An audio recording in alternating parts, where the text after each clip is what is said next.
What's good, y'all? Yours truly here, DJ Nas, tapping in for another dynamic edition of Pause for Applause podcast here on a beautiful and rainy Tuesday afternoon in Atlanta, Georgia. First of all, let me say first thing. So I even say, alongside my partner in crime, happy birthday, hip hop. Let me get that out the way. Because alongside my partner in crime, the one and only. Blasphemous. It's Will, y'all. Will of Thrill, professional shit talk extraordinaire, love of the people, the culture, and everything about it. You're How you feeling, brother? chilling, buddy. Good to see you. It's a good word. I like that shirt, man. That's not a joke. I'm being serious. I like that shirt, See bro. me just pause and wait for this. Go ahead and get your shot. Yeah, off. what's the joke? Nah, I like the shirt. Thank you, man. Yo, floral patterns work for everybody, man. Yeah, man. Yeah. Appreciate it. Hey, no problem, man. How you feeling? Amazing. Good to see you, bro. We have a super special guest, All right. hip hop impresario, hip hop legendary individual. Has built and done more things for the culture and the city of Atlanta, but also the culture as well. The one and only Minister Service here. All right. Peace. How are you, sir? Man, glad to be here, man. All is Thank you well, for bro. being here. Glad to be here, man. Me and my scheduling and horrible job of getting people in here. I thank you for being with me. I really do. I appreciate being here, man. Yes, sir. How are you feeling? Merrily, man. You know, even the crazy, scary parts, I take the whole thing. Well, do me a quick favor real quick, because I did an abbreviated introduction. For those who may not know of you, give us the 30, 45-second version of what they need to know. I can't hear myself. I am, about me? Yes, sir. I am Minister Server.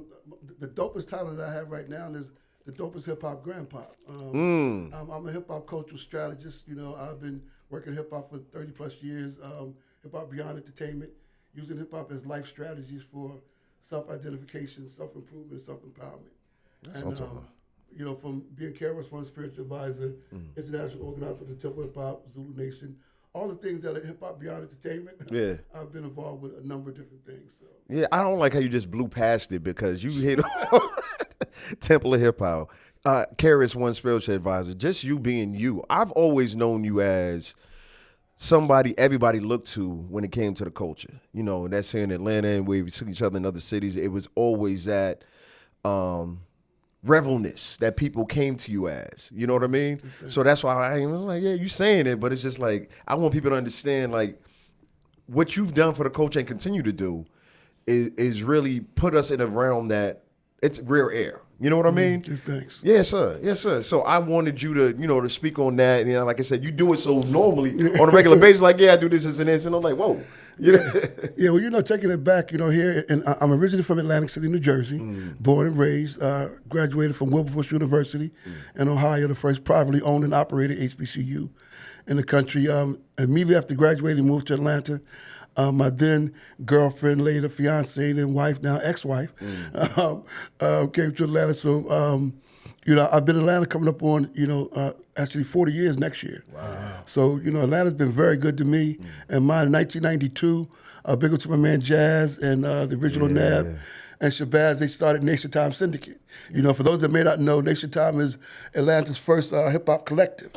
And we had the first DJ Fleet, one of the first radio shows, all the different things in the culture. So when I got with Nation Time, I was actually DJ server at the time, but they had mad DJs and producers. My undergrad degree is in communication, so I've been a speaker and a writer for a while, so I started writing with them, and it really just walked me into what I like to call my divine assignment, is hip-hop beyond entertainment. And like I said, fast forward in that, doing the work with Nation Time. In 2000, my spiritual calling was for me personally, and I was like, you know what? I think most of the people that I'm working with are just like me. They want to understand how to unlock the spirituality beyond the rigor of traditional religion. Right. So when I went to ministry school for Nation Time Syndicate, it was very deliberate, very intentional. I was on the radio at the same time, big up to WRFG, 89.3 FM. So I was sharing the lessons, the whole time on there. And when I graduated, actually before I graduated, we brought KRS-One down. Big up to Hillside International Truth Center. Let me just say that. First time, Bishop Dr. Barbara Lewis King. And so when I graduated from ministry school, KRS-One hired me as a spiritual advisor and international organ with the Temple of Hip Hop, what we call Mass Movement Ministry Archive School Society. Gotcha. And been, doing that. I worked at KRS-One directly to about 2006. Then I had to jump off the entertainment wheel and get back to the real reason I went to ministry school. Okay. I was a teacher and a counselor, during that time. So it just kind of fit, you know what I'm saying? As I tell people, as we were talking earlier off air, those of us that are 45 and older, hip-hop is different for us because it really is, back to the saying of rap is something you do, hip-hop is something you live. Right. So all of us know people that identify with the culture that have very little, if anything, to do with rap music. But because of the expansion of rap music, they've taken over the term hip-hop. Now, so you hear hip-hop, you pretty much just think of rap music. Right. So, I've been blessed to, do workshops and said I was the district manager for the state of Georgia for the Universal Zulu Nation before the Bambaataa controversy, which was 10 years ago.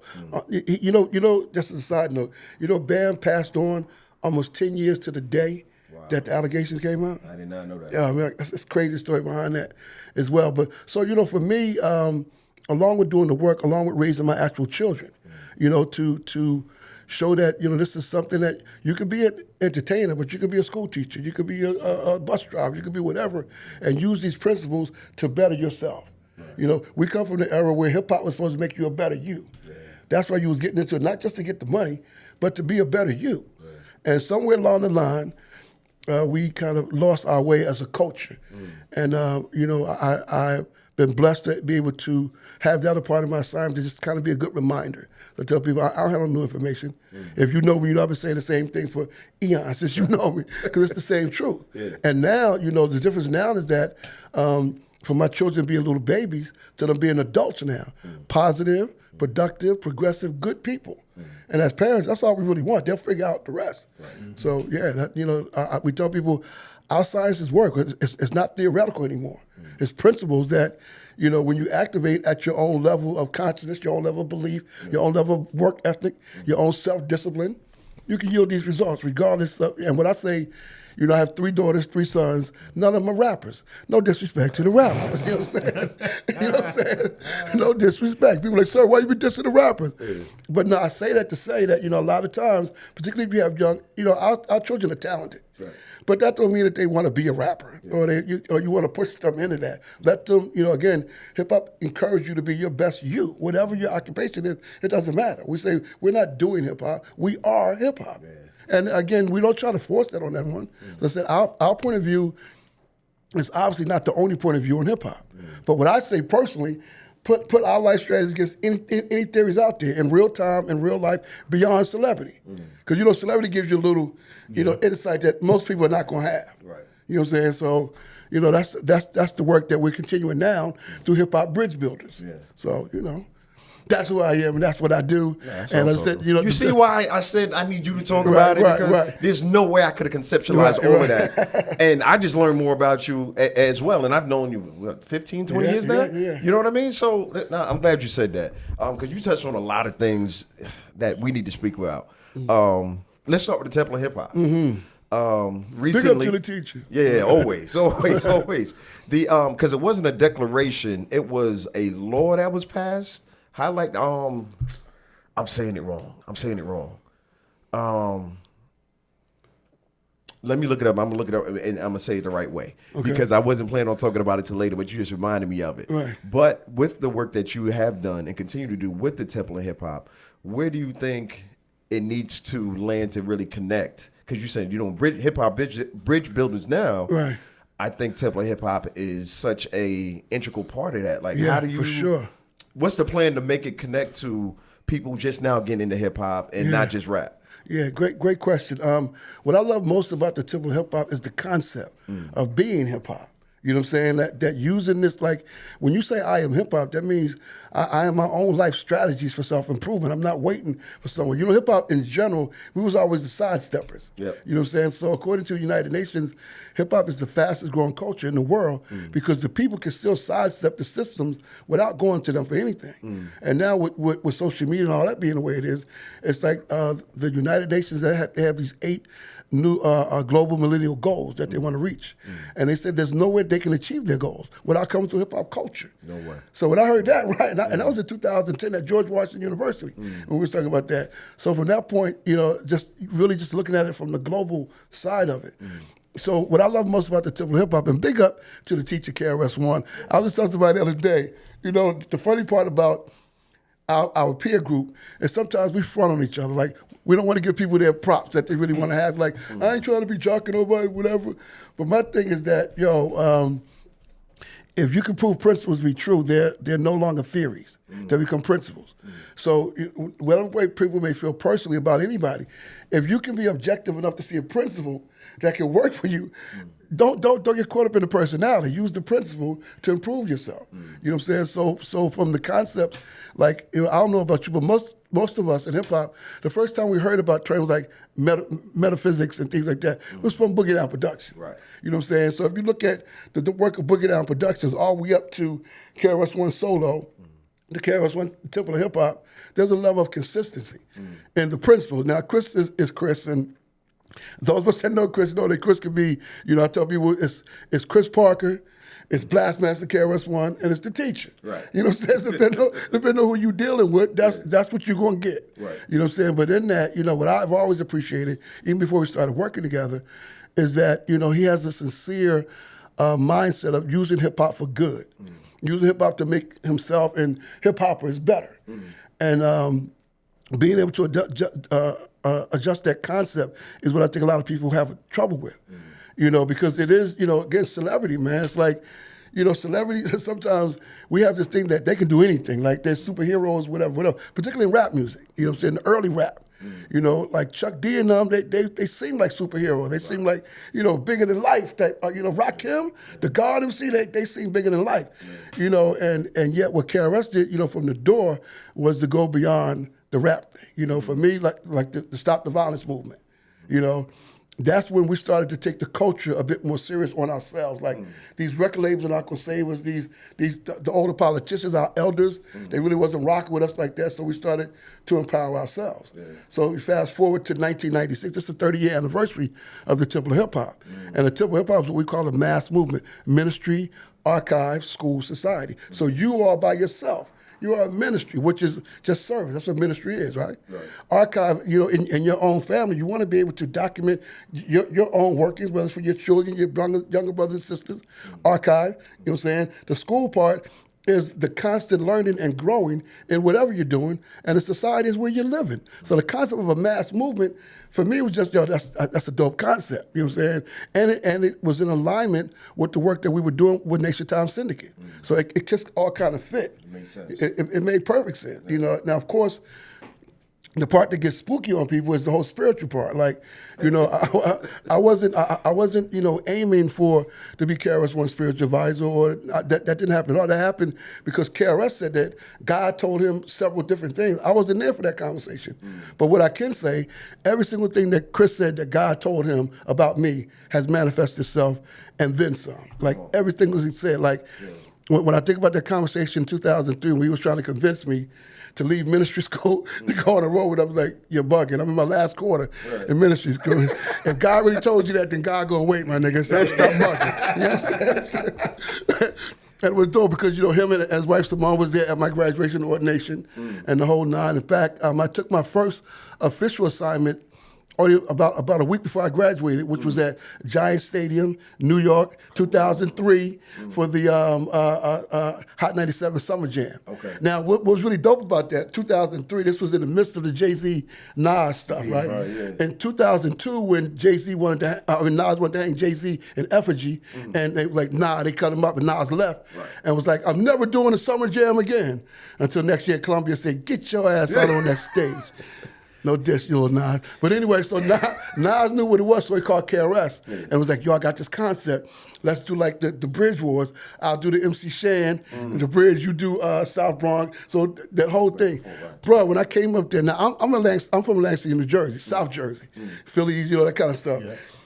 Man, going up to Giant, and we was here in Atlanta at the time. We drove a van. Me, KRS, and a few of us drove a van from Atlanta to New York, and it was raining, pouring down rain. We get there, and Giant Stadium looked like a giant stadium. I felt like I was Bugs Bunny. You know, you were like a giant ass stadium. That shit looked giant. So we come in that shit. I'm like, oh shit! Right? So we come up.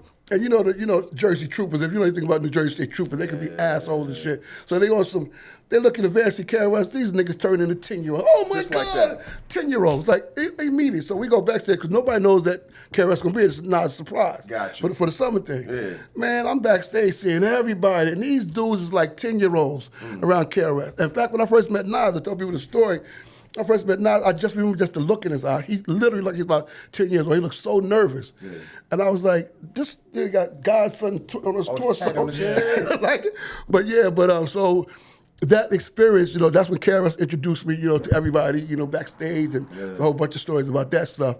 But from that point to now, I've always taken my position, again, my assignment seriously, like beyond entertainment. Like I'm not, I tell people I was 38 years old, married with 6 children when KRS hired me. I ain't never been running around playing hip hop. I don't know what you niggas is doing. That's not what I do. You know what I'm saying? And that didn't waver because I was standing next to KRS or Kool Herc or nobody. Because again, when you know who you are, you do what you do. Exactly. Yeah, identity. That's one of the big things when I talk about hip hop to younger generations of schools, things like that. Yeah. I was like, hip hop provided an identity or allowed people to find their own identity when they didn't have one. Right. Because, when we were coming up, it was like, all right, what you going to do? Who you going to follow at that time? Who you going to look up to and really start to figure out who you are and what you want to do? Hip hop provided that lane for so many people. Yeah. That led to all Especially for young black men. Yes, especially for young Especially, men, yeah. without a doubt, because we got to see ourselves on the screen and experiencing that and coming up in Queens like you did, you know what I'm saying, and moving around like I did. It was just a different establishment that was placed on us. It was like, okay, now this makes sense. You know what I mean? I can figure out why I can get over here and make the moves and figure out all of my dreams are really possible. Yeah. If you want to start a clothing line, if you want to produce and make beats, if you want to be the artist, if you want to be the DJ. You know what I'm saying? Yeah. And it gave us a voice that wasn't as prevalent before hip hop was around. Right. And that's one of the things I try to get across to a lot of the younger cats without preaching. Sure. Because I have not been to seminary school. So without trying to preach it, I'm like, the reason why you're able to come up with these different ideas, you want to come up with your own frame company. You want to come up with your own clothing line. You want to hip hop has shown you a way to do that. Right. You know what I'm saying? So that's why I'm like, even though you don't think you're a part of it, you are reaping the benefits of what hip hop broke down a lot of doors for you to do. Sure. So I'm glad you talked about that. One other thing before I forget. You were talking about the archives. Yeah. And you got on the UMTV Raps hat. Yes, yes. What are your thoughts about MTV shutting down and completely removing their archives online for all of those interviews, all of those shows? I think that it's going to be something where they're going to package and try to sell. Okay. It's like the conversation that I've been having intentionally since 1995 is corporation versus culture, and we represent culture, obviously. Yeah, we do business with the corporations, but at some point, and again, it's just my opinion. At some point, we started to let the corporations have way too much power. Now, fast forward, it's kind of trying to even try to wrestle with power for them. It's like that's a waste of time. That's why we built our own power. But I think they're going to do what corporations do. Use it for capital gain and commercial. Like even then they didn't care about the culture. Right. Fab Five Freddy and Love It and Wanted did. Even Ted Demme, rest in peace. But MTV, Viacom, they ain't never care. And they never going to care. That's my thing. Even when you're doing business with them and great business with them, they don't give a fuck about you. Yeah, what's the return? Period. It's not their culture. Period. They're not. Period. They're not invested like that. They invested financially. Sure. Just like remember when the interview not Jimmy Iovine, Leor? Lyle Cohen was on the Breakfast Club, and they was asking about Thug, and probably he was going through it emotionally, and he was like, I have to feed my family. Yeah. Fuck what's going on with him and his family. Yeah. That was a moment of clarity for real. Yeah. That's the way they've always thought, and they're always going to think that their children's children going to eat off the stuff that was done in 30 years ago. Facts. And my thing is, again, with that earlier generation, enough is enough. At some point, we have to say, nah, this is where we are. We are drawing these lines, and it's not for us. It is for our children's children. You know what I'm saying? That's the mindset that, you know, I'm challenging my peer group, again, that 45 and older, to look at this thing beyond entertainment, look at your own personal legacy, look at our cultural legacy, look at all that we've done. Do you want to just give that away to the corporations? Nah, man. Right. We ain't going out like that. And that's why, again, the work that I do is about beyond entertainment. I don't really care what your top 10 is and all that kind of, that's cool to talk about. Oh, but so you don't like lists? I like some lists, but again, those lists are cool. Again, more than one thing can be true at the same time. Oh, Lord. You know what I'm saying? Don't get well excited. Please. You know what I'm saying? Because again, bro, it's just like, you know, if you talk to, I can tell people, there's a line that I say on a song with KRS One called Freestyle Ministry, where I say, I'm gonna keep it like this. I don't pack steel, but I got a gat that's God, Allah, truth, and I do it like this. My children be the proof. So when I said that in 2004, fast forward to 2026, go talk to any of my children. You were like, okay, maybe there's a method to the madness. So I say that to say, we have to get serious about real life. Like, you know, who are you as a real person beyond whatever type? But and the celebrities, they got the worst time with it. You know, I ain't trying to diss somebody, but a lot of that, you know, is just straight bravado. They so insecure. So you know, because of course, you know, in entertainment, you're only as good as your last hit. That's it. Period. And they'll tell you, you know, quickly, particularly when it comes to rap. Even though rap is still one of the top genres, they still don't respect the art. They still don't respect it as an art form. It's still like, oh, anybody could do that. Yeah. When obviously anybody can't do that. Right. But you know, there's a lot of things that I think that when we get ourselves more serious, and which is why, you know, the Hip Hop Declaration of Peace that I talk about often. When we get more That's serious. That's what I was trying to say earlier. My bad. I was saying proclamation, but thank you. Go ahead, please. Yeah. When we get to the principles, then we can move past the personalities. And until we do that, I don't see how it's going to happen, because we have strong personalities, particularly the pioneers and the purists and the OGs and whatever the fucking hell you want to call them. I mean, all of them. I respect them, but as I tell people, there's a lot of people in hip hop that respect me, but they don't like me because I don't give a fuck about your title. I got real babies. Yeah. We try to save real lives, dude. This is not a gang. Like, let the youngins do what they do. I hope they stay alive. That's my thing. But, dude, if you're 45 and older, I'm not hearing nothing that's not concerning legacy. We just don't have that kind of time. Particularly now, with these demons taking off the hoods and the masks, they're not playing. They want to erase anything that's non-white. Yeah. That's their agenda. Yeah. So we can act like we don't see it. We can act like we don't know all the stats about the school to prison pipeline. We can act like all the stuff that we know, but we're being quiet because we are still looking for that white acceptance on a whole another side. But nah, those things we have to use strategies that have been proven to be effective, and we have strategies that have been proven to be effective. We're not guessing. We're not wondering. We don't have time to play like that. And on the same end, we're not trying to convince, coerce, or convert anyone. Maybe it's not for you. I pray for you, but you know, if you consider yourself a part of our culture, there's way more for you to empower yourself and others that you probably even haven't tapped into, because the corporations ain't gonna never tell you that shit. Right. They ain't gonna bring it. It's gonna be a podcast. Like, I'm on a lot of podcasts like this. Like, I'm not gonna be on Joe Button. And the corporations ain't having that shit. They're not having it because, again, why would they? Right. How they gonna have somebody able to tear down their own house? Which is why in real hip hop, we didn't wait for the corporations. That shit was corny by the time it got to them.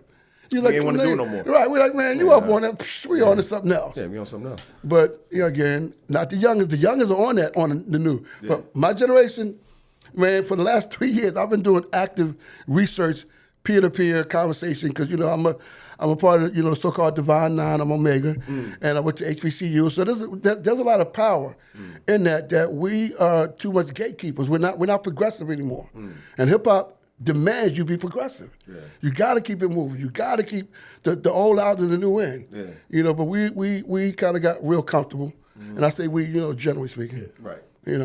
No, it's pretty accurate though. You know what I mean? So it's not even general anymore, because, like I said, you said a lot, because I was just kind of trying to figure out where I wanted to go, because you were just saying so many things. I was like, yo, I want to ask about this, and I want to ask about this. But what's coming to mind? Yeah, man, cut me off, because I really am a right, minister, but so, I don't like. Yeah, we don't like cutting people off. You know what I'm saying? So it's like, we here for the conversation. We talk to each other. Right. But it's okay. one of my personal struggles is getting people our age, like you said, to understand what our impact is in the hip hop culture. What would you, let's say I'm 45, I'm 48, but let's say I'm 45. I love hip hop, you know what I'm saying?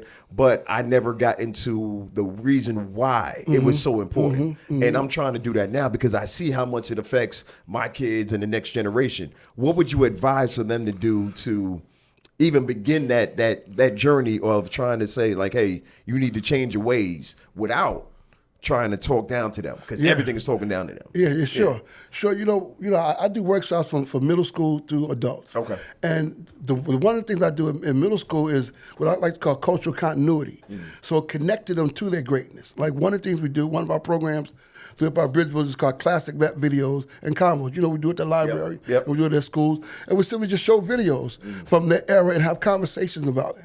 And then from that, you know, some people will kind of be curious, and now because the whole world literally in your hand, you know, in fact, when I did something at Drew Charter School, before I was even finished, they had already Googled me. It was like, this you? You know, you know what I'm saying? Because again, these kids are on it like that. And a lot of them are way more curious than we sometimes even give them credit for.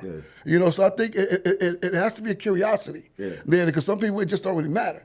So for me, if it doesn't matter, you can't force it. But what I say is there's more young people that are looking to learn about the culture than I believe is more people than trying to teach it. Right. Because a lot of my peers, you know, respectfully, they get a bit cynical. Oh, no, sir, these niggas don't want to do you know, I'm from Jersey. You've been in Atlanta too long, you know, all that kind of, all that kind of stuff. I'm like, dude, you know, I'm around young people all the time. And even some of the pioneers, respectfully, sometimes, you know, the pioneers from New York sometimes can be so New York centric, you know, saying that, you know, people don't want to hear that shit. Like, so what? You know what I'm saying? Respectfully, you know what I'm saying? So you have to have a way to tell the story to kind of blend, and everybody loves stories. So you got to blend the story in along with empowering them at the same time. You know what I'm saying? So again, like I said, we use hip hop as life strategies for self-identification. Like you might talk about, well, why is Clive Campbell named Kool Herc? You know what I'm saying? Those type of things. And, you know, just, again, telling these Something to stories. hook 'em in there. Right, Gotcha. telling the stories about it. And then, for me, I love 80s and 90s rap videos because there's a lot going on. You see people like Samuel Jackson that are stars now. You see them in the little cameos, Regina King, and all type of stuff. So, again. So many people. Right, so again, if we're doing it, not necessarily trying to prove anything to them or convert them, but just having a real conversation. Right. So I tell young people, I treat young people the same way I treat my children and grandchildren. That's why I'm the dopest hip hop grandpa. That's why young people love me, because I love them first. Right. Before I even meet them, I love them because they really are the future. You know what I'm saying? They really are. So while everybody's not going to get it, you want to put it out there for those to get it. So I think the interest in the music, you know, whereas a lot of times, it's, you know, like I was talking about music being whack, you have those conversations as well. Because, you know, to me, I think what I love most about young people is that they're way more genuine. The younger they are, the more real they are, because they haven't learned how to front and manipulate. Not yet. The way you get older, you know, they learn it early. Because again, a 3-year-old, you come in the room, they turn around and, you know, so they learn it early. But the nurturing of it, and I think that's where we, again, that first generation are in a prime position. Because we got personal stories. Like I know doctors, lawyers, judges, you know, rocket scientists, that you became who you are because of this culture. Right. Not just rap music, tell your story. Yeah. Talk to them about why did you decide to do a podcast? What is it that fuels you to do what you do? Yeah. And I think a lot of times when we have those kind of conversations and not expect it to be a change tomorrow in young people, you know what I'm saying? That it's a process because now we know that we didn't know that the brain doesn't fully develop to 25 now. 25, right. Yeah, we didn't know that 30 years ago. Right. But now we got that kind of information, so it should make us, you know, for me, first of all, it makes me forgive myself from a lot of dumb shit I did under 25. And it also makes me have a little more empathy for the young people that got way more thrown at them than we have. Way more. You know what I'm saying? Because we was off the chain without the crazy stimulation that they got. Could you imagine? Back then? No. Man. Exactly. I was thinking about it. Actually, it was about a month ago. Streaming University, Kai Cenat and all of them, right? And I watched, you know, the clips and things like that and keeping up with what was taking place, things like that. And I was like, yo, they were just like me and my friends. They just having fun. Yeah. Right, They just exactly. a stream. We Yeah. did the same knucklehead Yeah, stuff. oh, yeah, You know oh, what I'm yeah. saying? Yeah, We yeah. had the same goals, like how many girls can you get with, how many parties. Right, that right. was it. Yeah, yeah, yeah. And I'm Oh, just yeah. like, yo, so why are so many people fronting on them? Right, right. You know what I mean? Because thankfully they making money. Yeah. You know what I'm saying? capitalizing. But it's literally the same stuff that we were doing. Yeah. And that's why, again, we're so hypocritical. When I say we, I'm talking about that first generation again. We're so hypocritical because we were the same ones that, when it went from, the ladies in the house to bitches ain't shit. Well, that was us. You know what I'm saying? So again, as I tell people, we don't have to beat ourselves up about the things that we didn't know, the things we did, but it's unfair to try to burden the young people, to do the things that we did, and now because they don't have the same records that we may have with them, as far as the actual receipts of it. But I think again, what I challenge my peer group again is that think beyond yourself. The blessing that we had is that we had elders and ancestors that knew that they were building institutions and communities that they would never see, that they would never live in. I don't know whether we have that kind of selflessness in us. In fact, I know we don't. We like a lot of times have become, so complacent and trying to see what the next thing is, because we still like if you just talk about rap artists, you still got some older rap artists that are trying to compete with young rap artists.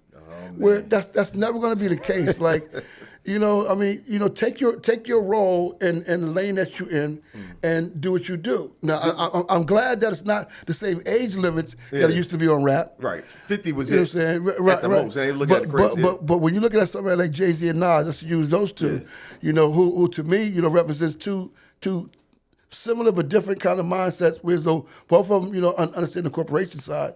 But Nas seems to be a bit more sensitive to the cultural side than Jay, seems to be. Jay seems to be strictly, on the See, I don't think that's corporation fair. side. I see why you say that. Right, But right. okay, so little background. Nas is my favorite artist. Okay. Jay-Z's his. Okay, So we right. always had a conversation, Right. He's from Queens, I'm from Brooklyn. Right. But that's just how it goes. But I think, for example, that Jay That's Jay funny, gets a Queens bad of rap. Brooklyn. Yeah, that's what I'm saying. Listen.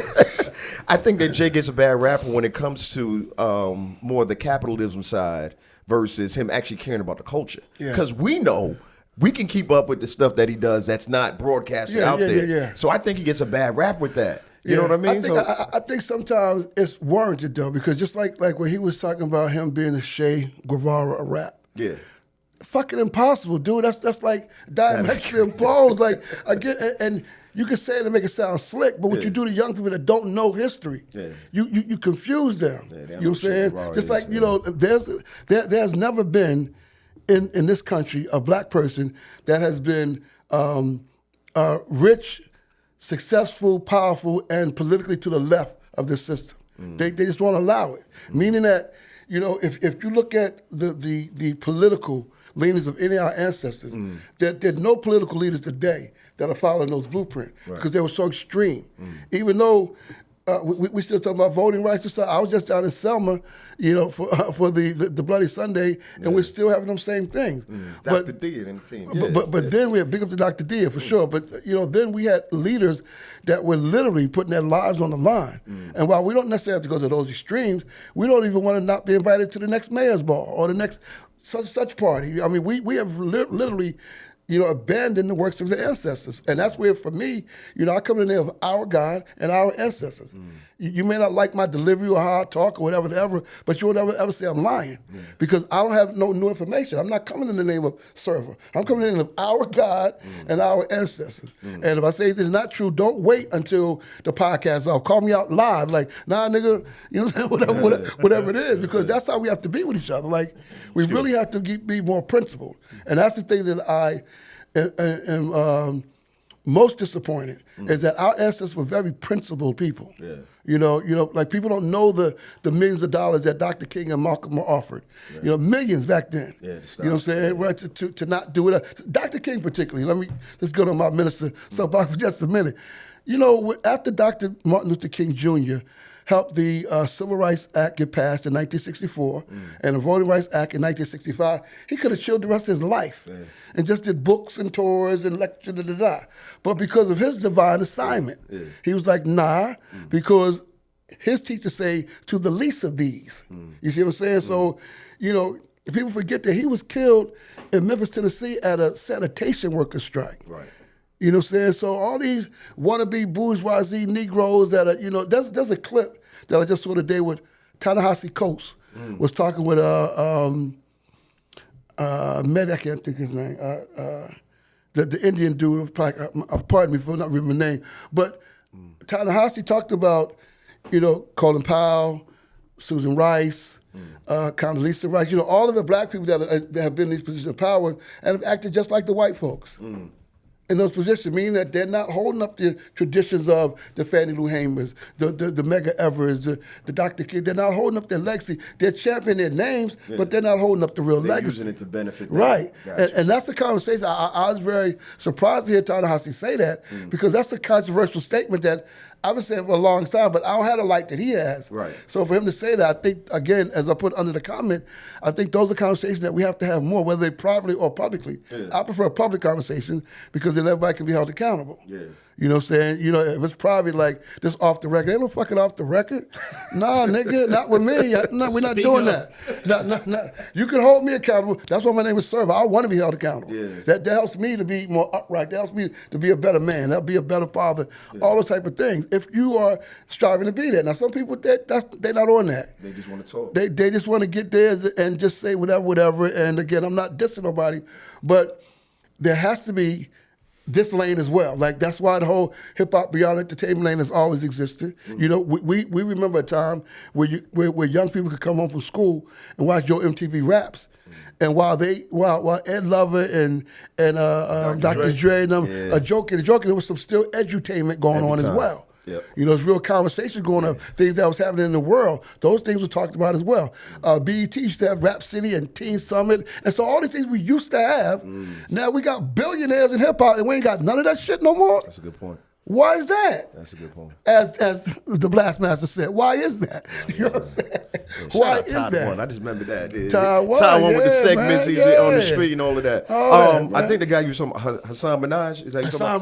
Yeah. Hassan Minaj. Yo, man, check that interview. If you ever seen the interview with Hassan Minaj and Ta-Nehisi Coates, check it out, man. It's a great interview because, Ta-Nehisi Coates is like our James Baldwin. That's how I kind of see him. A great writer that, says the hard things that people don't want to hear, but, it's, the truth hurts sometimes. You know what I'm saying? And, to me, again, if you're a black man or woman, or anybody, but particularly black man or woman at 45 or older, I don't have to tell you that you're a living miracle. I don't have to tell you how many obstacles that you've overcome. Right. I don't have to tell you how many friends and family members that are not here no more. I don't have to tell you that. Right. You know all that. Yeah. So why are we acting like we don't know that?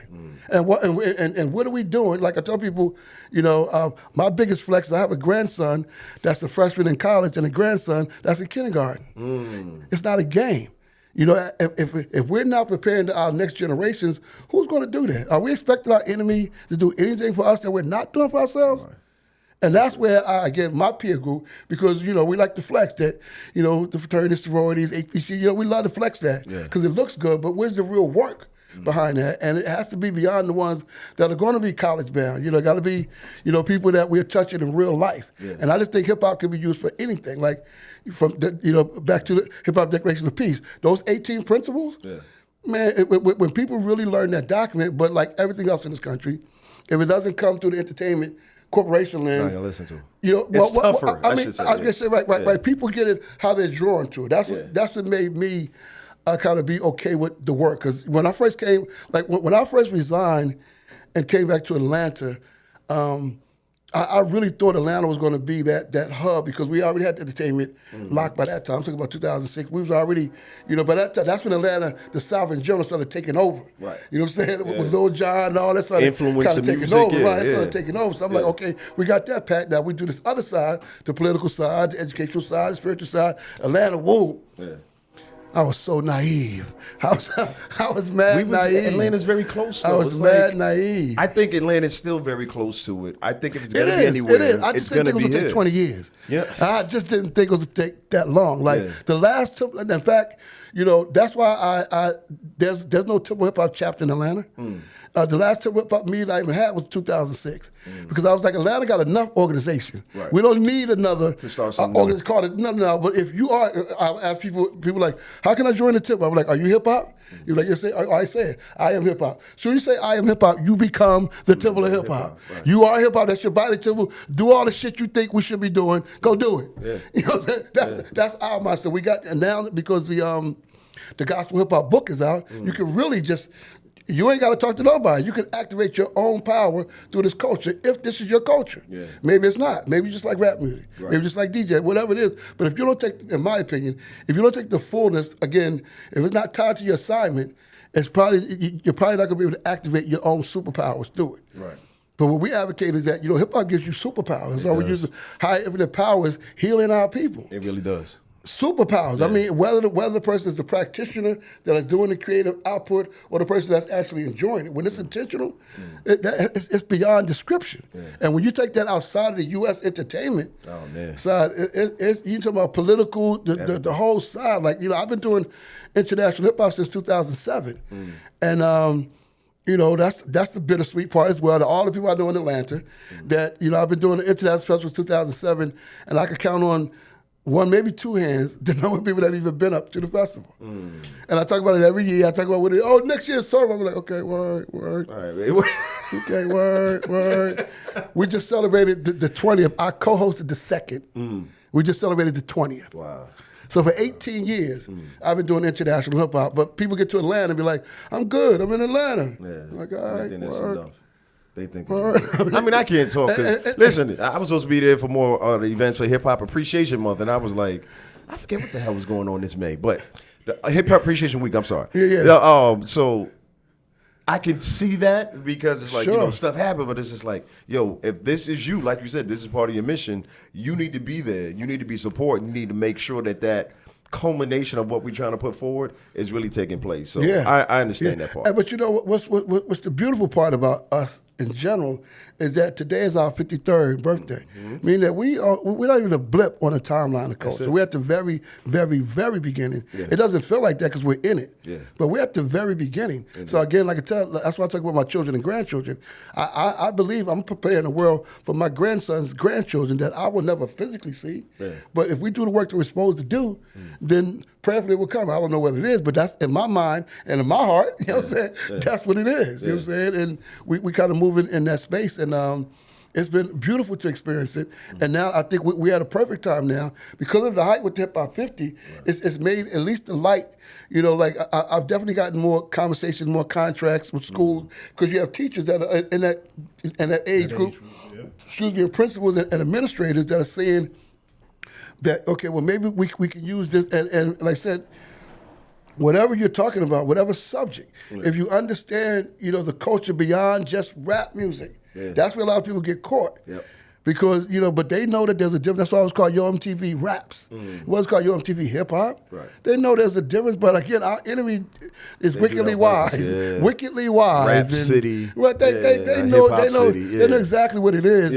And we also, that's another thing that when I'm talking to the older people, it's a different conversation with young people than with the adults. Because when you're talking to the older ones, I'm just kind of reminding you stuff you know. Whereas the young people, it's stuff they don't know at all. Like I did a class at I taught a class at Morehouse. And I was surprised because these are Morehouse men, so I'm coming with the assumption that they know everything. They're Morehouse men, but a question is something somewhere, you know, right? I mean, and I was just, you know, for me, even thinking that though, but for real, because again, you know, there's so much that we haven't taught our young generation, even the smartest of the smart.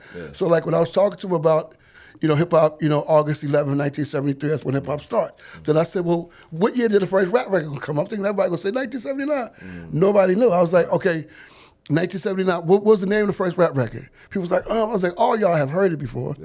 I said a hip hop, and then they all started saying it. But again, when we don't connect them dots, that's what, again, I think that's our responsibility because we the ones that said hip hop.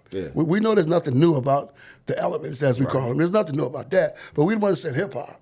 And we're gonna put these elements together, we're gonna use them for peace, love, unity, and having fun. We're gonna get away from the negativity, positive. That's why I love Zulu Nation. You know what I'm saying? Because if you look at Zulu Nation again, beyond the personality of whatever Bambaataa did or didn't do. You know, I was one of the ones that never left Zulu Nation because I was in it. I wasn't there because of Bambaataa. Like that's like me not becoming Omega because I found out one of the founders did something crazy. Nah, it's like principles. You know what I'm saying? That's the thing that I think. You know, well, I don't think I know that's one of the strategies that we have to get to. We have to be more principled. Let me ask you something then. It just reminded me something. How do both of y'all feel about, because we discussed it a little bit on the show, how do y'all feel about when we have certain people, personalities, MCs in hip hop, and people look to them as being heroes, as being representatives of not just the culture, but of black people in general? Yeah. You know what I mean? I'm talking about the Killer Mikes, of course. I'm talking about the David Banners. I'm talking about the Chuck D's. Do you think that should continue? I don't want to frame that question to get your answer, but what do you think about that as a whole for people who are consider themselves a part of hip hop? Yeah, I think that, you know, everyone that calls themselves a leader, this is what I was taught, that if you see yourself as a leader, then it's really not about you personally. It's about the group that you are speaking to and speaking for. So I think a number of times when it comes to black people particularly, we put too much emphasis on entertainers to be leaders. Right. I don't think, you know, and go back to, you know, Brother Malcolm. Brother Malcolm talked about that, you know, and he was talking about, you know, Lena Horne and, you know, James Baldwin, all of them that, you know, these are people that are celebrities. They're not necessarily leaders per se. Now you fast forward that and people want Jay-Z to be this kind of leader, LeBron and all that type of stuff. I think it's kind of unfair, but because of the environment that we live in, it is what it is at this point. But if you step out and say you're a leader, you know, and that's the thing that when I talk about Jay, like particularly when it comes to Kaepernick, you know, and then for him to try to shit on Kaepernick all over again, it's like, what's that really about? Because Kaepernick is doing the real work, even beyond all that, like the real work. So, you know, I think a number of times we shouldn't rely on celebrities to do anything with what they do. Well, I think what Dr. Maya Angelou said, when somebody tell you who they are, believe them the first time. First time. That's a fact. And so, you know, but on that same end, anyone that's doing anything positive for humanity, black people in general, then, you know, I'm down with that. But I also think that each person has to take their own responsibility. You know, like I have 6 children, so as much as my children may like whoever, the influence is from their father and from their mother. Because that's the way that I believe it's supposed to be. I don't think there's anything extraordinary about that. You know what I'm saying? But for a number of times, and this is where, you know, I work at not judging anyone, but if I judge any group of people, it's black men that are not fathers to their children. Zero excuse, because I had my first child when I was in college, I was 20 years old. And because I was just doing the most, I had my second child by the same woman at 21. Right. So before I even graduated from college, I had 2 children. So, you know, and I wasn't raised by my father. So my thing is when I found out I was going to become a father, I tightened up my relationship with my creator to help me be the best father that I can to my child. And, you know, I've been flexilating, showing people the picture of me and my daughter when I graduated in 1987, and 2 months ago when I walked her down the aisle getting married. You know what I'm saying? That's the model with the Temple Hip Hop is victory over the streets. Nigga, that's victory over the streets personified in real life. Through you know what I'm saying? Yeah. You know what I'm saying? And you know, so at the end of the day, I think that when we begin to take ourselves seriously, we begin to take, like for me, I obviously come from the spiritual side first, which I love being a hip hop minister because I don't have religion. I respect everybody's religion. But within hip hop, people that call themselves atheists to devout, whatever religion, are in our culture. So if I'm serving our whole community, I have to be open to all the different views. Right. And I am, because at the end of the day, it's higher infinite powers healing our people. You know what I'm saying? If you are positive, if you're about something progressive and you productive, your religion, again, back to Brother Malcolm, keep it in the closet, ain't none of my business. Your religion is none of my business. Again, I don't have anything new. Our ancestors, they left everything, bro. They left us everything. But what I believe, a lot of us, you know, we went from black empowerment, which the ancestors was on because they had to be on, to white acceptance. So Dr. Carter G. Woodson, who wrote The Miseducation of the Negro in 1933, that book was written to warn us what the enemy was going to do with this so-called higher education. That if your education is not going to the Negro community, then you've been miseducated, doctor, lawyer, whoever. That's Carter G. Woodson in 1933. Fast forward to 2026, and a lot of our genius and expertise is not going to the black community. It's going to the larger community. So you got a bunch of miseducated Negroes, according to Dr. Carter G. Woodson. That's not my opinion. That's according to the ancestor. See what I'm saying? I do. What you think? Go ahead. I'm gonna rewind just a little bit. 'Cause I Yes, got a sir. question. So server, like, everybody has that moment in their life where, like, I think about my earliest moment of hip hop, or what like gave me that love for it. Like without kind of framing it just like that, is like what was that moment when what's your earliest memory of hip hop? Man, my earliest memory of hip hop is definitely the first time I heard. No. That's record. My earliest memory of hip hop was 1977. Atlantic City, New Jersey. I was playing Little League Baseball, and my man Chiefy had a cousin up in the Bronx. And if you remember 77, that was the year of the blackout. So everybody and their mama became DJs, and I remember him coming back and was showing us what we now know is needle dropping. But he had the little Fisher Price thing playing, and he put the record on, and he sped it up. It was like we was like, oh, that was the first real memory. And then people was already because I already love poetry, so rapping and all. I tell people rapping been around. Ain't like rapping is new. Rap records was new, but for me, that's when just. And we wasn't even calling it, but it was just like DJing and rapping and all that kind of stuff. I remember him talking about Grand Wizard Theodore. Just remember that name. This is 77. Right. Grand Wizard Theodore. And I'm like, as you get older, you start to piece things together.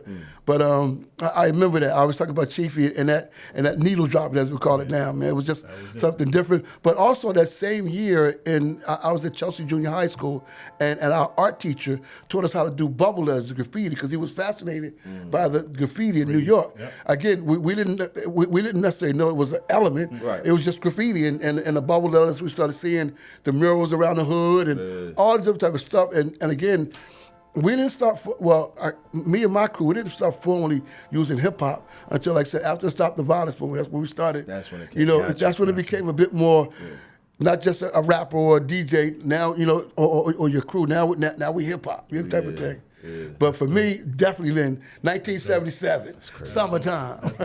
Big up to my man Chiefy. Word up. One more time too. So if I'm trying to put it in order, so that was that. So you get into college. You finished school. When was the calling? Yeah. In fact, let me take it back to then. Like I said, I love poetry. When I was in the 6th grade, one of the greatest teachers I've ever had in my life, Mr. Randall, unlocked poetry. Meaning that he not only taught us how to write it and understand, the patterns and all that kind of stuff, but he taught us how to perform. He was like mad dramatic and whatnot. And I have 3 older sisters, and one of my sisters loved the Last Poets. So I was already like turned on to the poetry side. So by the time, like when I was in high school, that's when I started rapping. You know what I'm saying? So I was a part of a crew, and it was our crew was Mixed Master Incorporated. I was MC Dave T. David Tavares, that's my legal name. I was MC Dave T. So it's funny because in my senior year, we opened up for Africa Bambaataa and the Jazzy Five, Dr. Jekyll, Mr. Hyde, this group called Mean Machine. So they had to we'd have to show, they have the local artists, audition. So we won one of the auditions to try out for the show and rock the show. And afterwards, I was a senior in high school. And afterwards, the guy was like, man, y'all really good. You need to come to New York, talk about getting a record deal. I was like, man, I'm going to go to college. I ain't trying to be no rapper. Stop playing. You know what I'm saying? Like, that thing is so funny because I remember that so clearly because I still love rap. Yeah. But I never wanted to be a rapper per se. Like, in fact, when I went to college, 1982, I graduated from high school.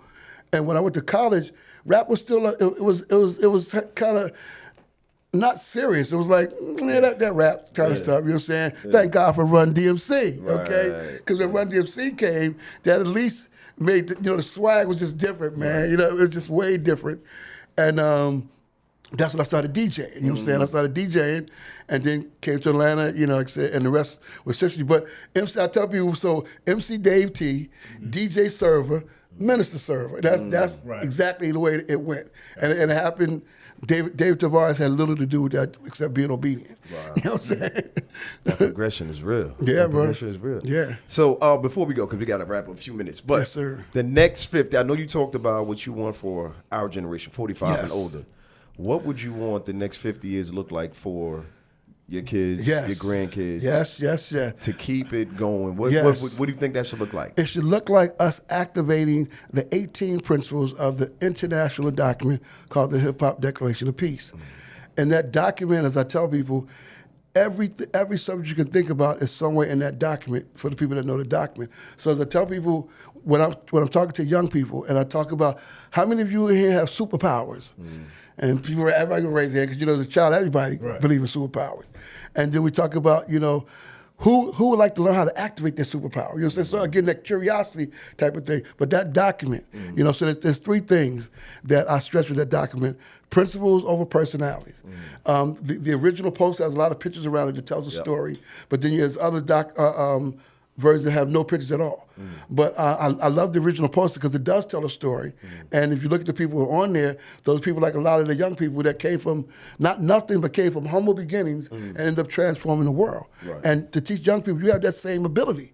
That same ability is in you, and you don't have to be a rapper. You have to be a DJ. But when you learn these principles, and again, so the principles, the 18 principles, talk about if a person's into the climate or ecology or whatever you're into, it's somewhere in those principles. Gotcha. So for what I see for the next Hip Hop 50 is for young people to be exposed through the Hip Hop Declaration of Peace and take ownership of it. What I love about that document is that there are no names in that document, no organizations in that document. It's 18 principles. So as soon as you take it, you can take ownership and empower yourself through that document, regardless of your occupation. And there's a number, like one of the things that we do through Hip Hop Bridge Builders is talk to people that are not in entertainment. You know what I'm saying? So I talk to politicians and educators and people that are using, one of the things that was so cool about the Trinity International, the 20th anniversary this year, was that a number of students that graduated from college, 2015, 2014,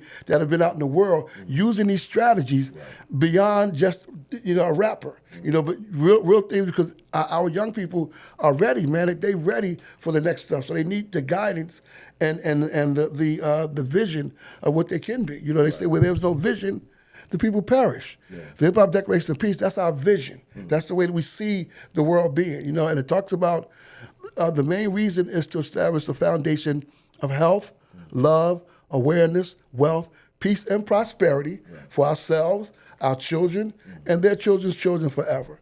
And no right-minded person is against those type of principles. But it's like I said, the document is 25 years old. I've been able to introduce it to a number of countries outside of the U.S. that have already taken it to their government. Got it like Tanzania, Senegal, a number of different places. Africa.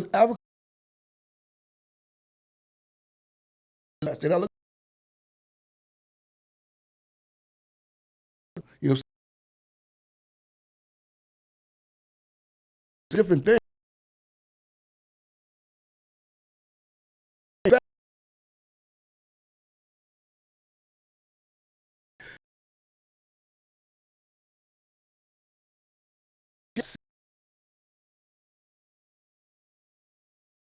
Children,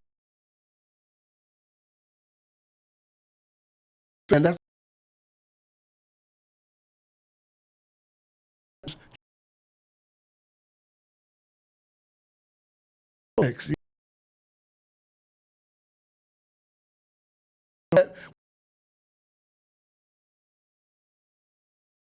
and